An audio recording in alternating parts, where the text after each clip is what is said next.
안녕하세요. 고려대학교 안산병원 감염내과 최원석입니다.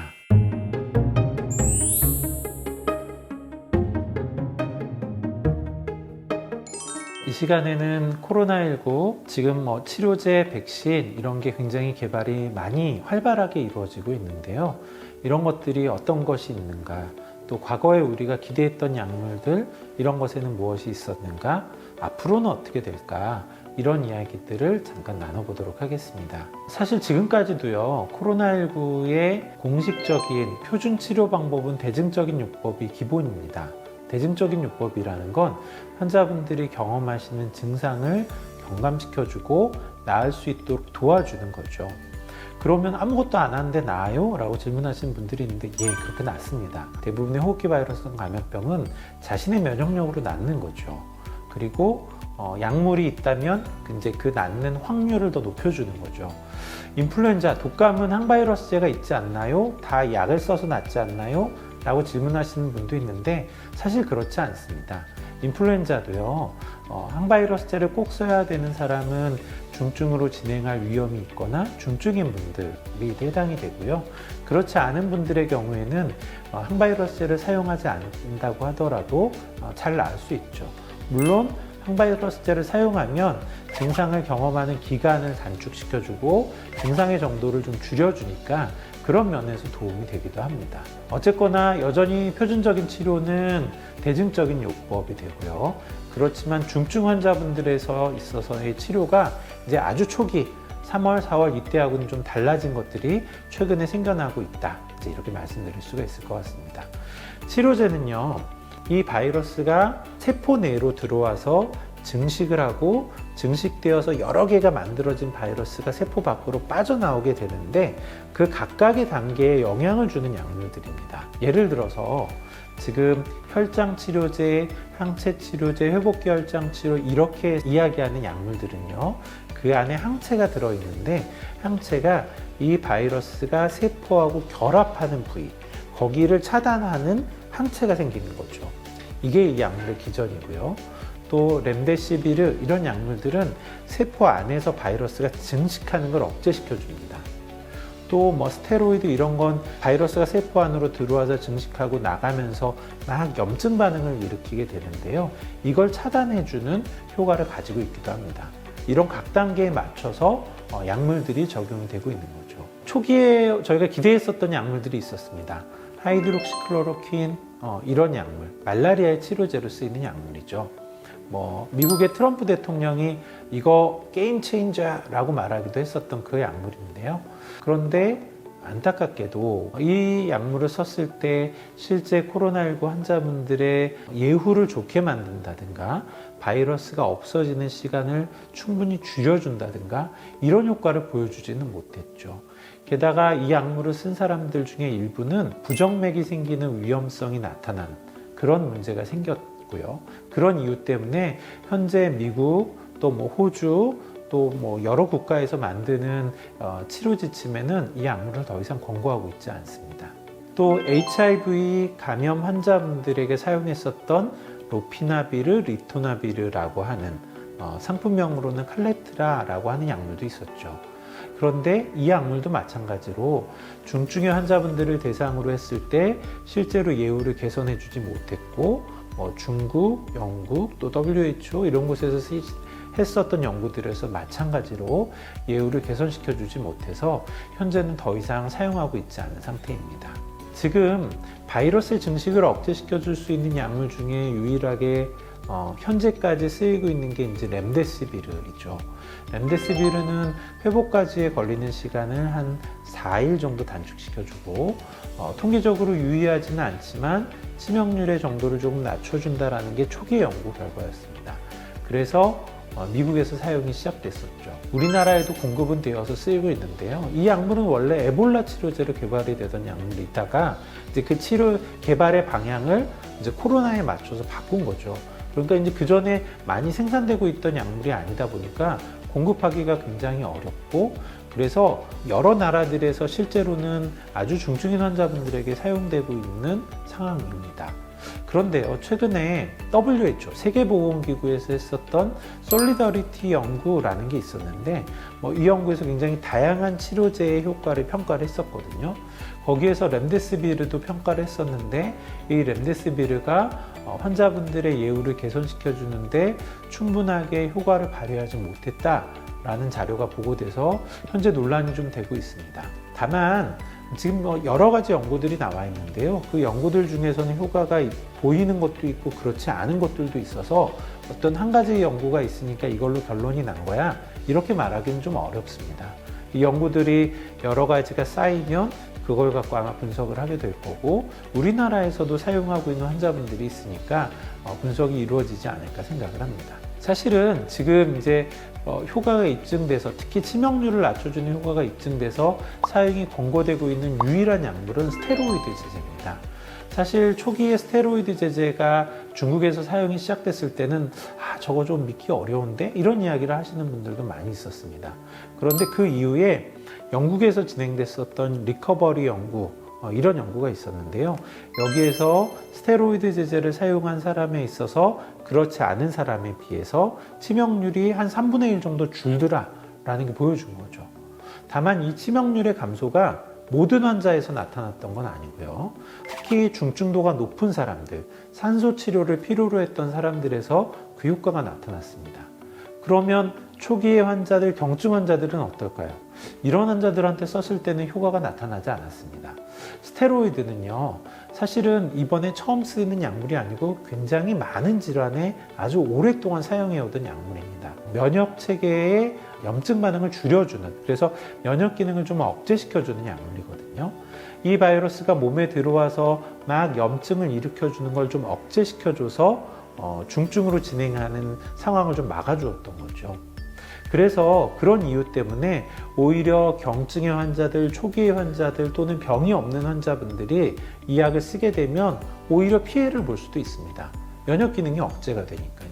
그래서 현재 이 스테로이드 제제는 세계보건기구에서 이 효과가 있다라고 인정을 하고 중증 환자분들에게 강하게 권고를 하고 있지만, 중증 환자분들에게만 권고하고 있다는 거, 경증이나 증상이 없는 사람들에게 권고되는 약물은 아니다라는 걸 좀 생각하실 필요가 있습니다. 또 이제 우리나라에서 열심히 혈액을 모아서 지금 개발하고 있는 혈장 치료제 같은 것도 있고요. 항체 치료제 같은 것도 있죠. 또 회복기 혈장 치료라는 것도 있습니다. 이 세 가지를 좀 구분하셔야 되는데요. 회복기 혈장 치료는 일종의 수혈입니다.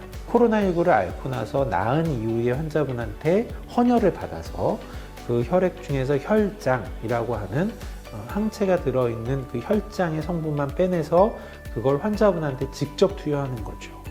이 회복기 혈장 치료는 옛날부터 해왔던 치료입니다. 그리고 이 코로나에도 적용을 해보고 있는 거고, 그 효과에 대해서 조금 이견이 있는 면도 있지만 지금 미국에서는 긴급 사용 승인이 허가돼서 진행되고 있는 게 이 회복기 혈장 치료죠. 그런데 회복기 혈장 치료는 혈액을 공유해 줄 수 있는 분과 환자분이 같이 있어야죠. 그리고 혈액형이 좀 맞아야 되는 문제도 있습니다. 또 이분의 항체가 충분히 있는지 확인이 돼야 되는 문제도 있죠. 이런 제한점을 극복하려고 만든 게 혈장 치료제입니다.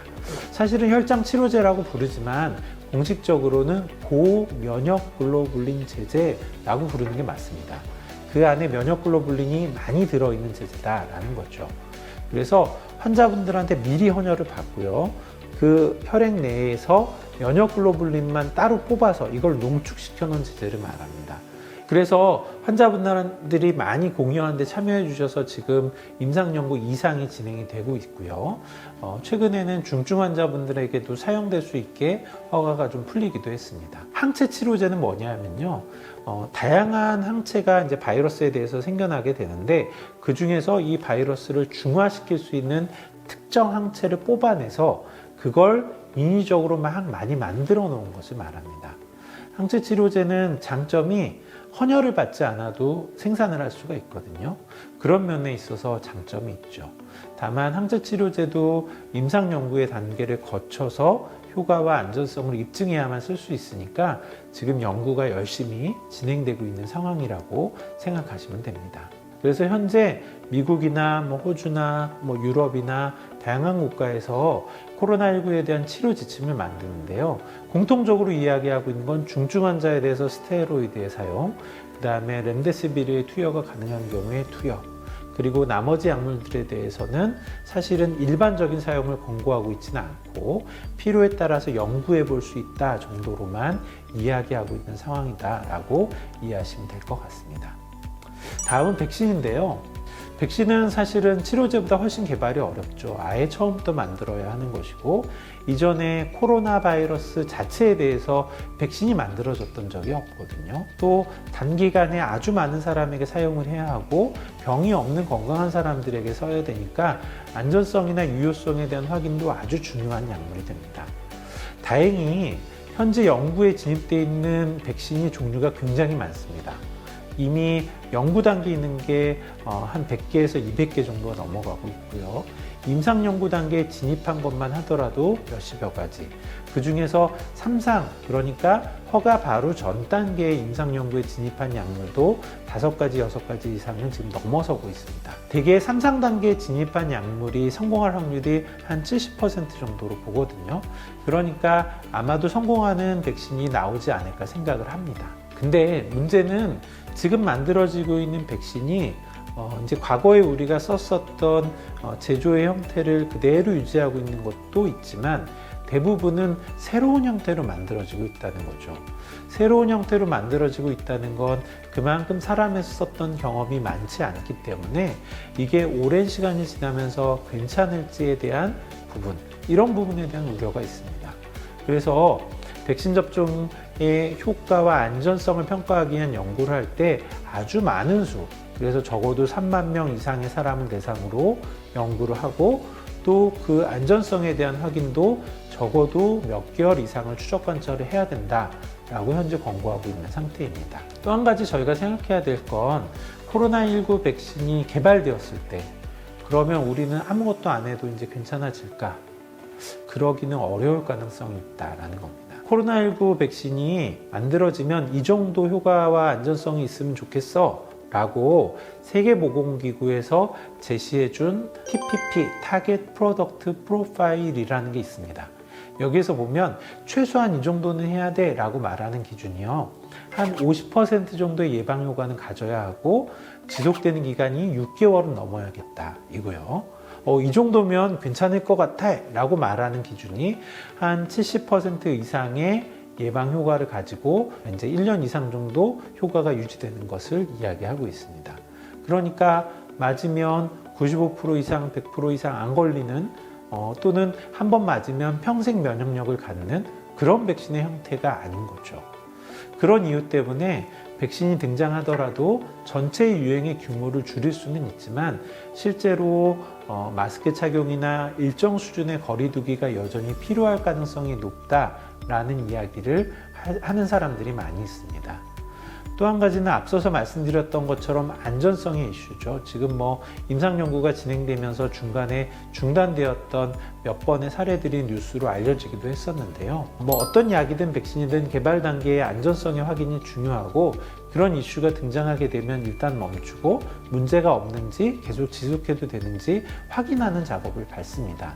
일단 연구가 다시 재개되었다고 하고 아마 올해 말까지 그 결과를 보고할 수 있을 것으로 예상되는 백신들이 지금 있는 상태라서 아마 올해 등장할 거라고 예상은 합니다만 어쨌거나 이런 안전성에 대한 부분도 저희가 잘 확인은 해야 되겠죠.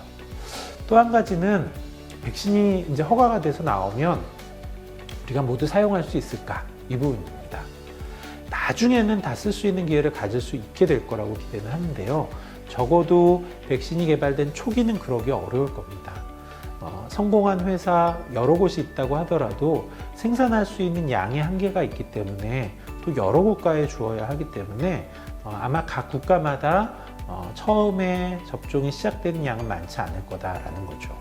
그러면 아마도 위험도가 높은 사람들에 대해서 먼저 접종이 이루어지고 순차적으로 그 범위를 확대해 나갈 가능성이 높기 때문에 일반인들께서 접종하시는 기회를 갖게 되는 건 아마도 2021년 중반 이상 지나야지만 될 가능성이 높습니다. 다행히 우리가 효과가 입증되어 있는 예방법이 있죠. 거리두기, 마스크 착용. 적절한 마스크를 착용하고 거리를 두면 예방할 수 있는 효과가 80%가 넘습니다. 그러니까 코로나19에서 백신을 통해서 기대하는, 그래서 이 정도면 좋겠어 라고 말하는 그 TPP보다 더 좋은 예방 효과가 있는 거죠.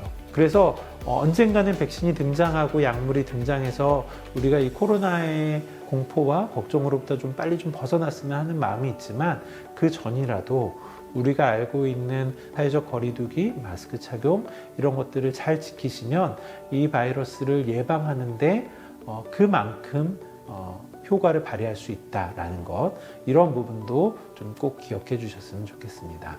지금까지 백신과 치료제에 대해서 말씀드렸고요. 마지막으로 한 가지 당부드리고 싶은 건, 간혹 이런 치료제에 대한 이야기가 나올 때 어떤 회사가 이런 임상연구가 들어갔어, 그러면 그런 주식을 산다든가 경제적인 부분을 이어서 많이 생각을 하곤 하시거든요.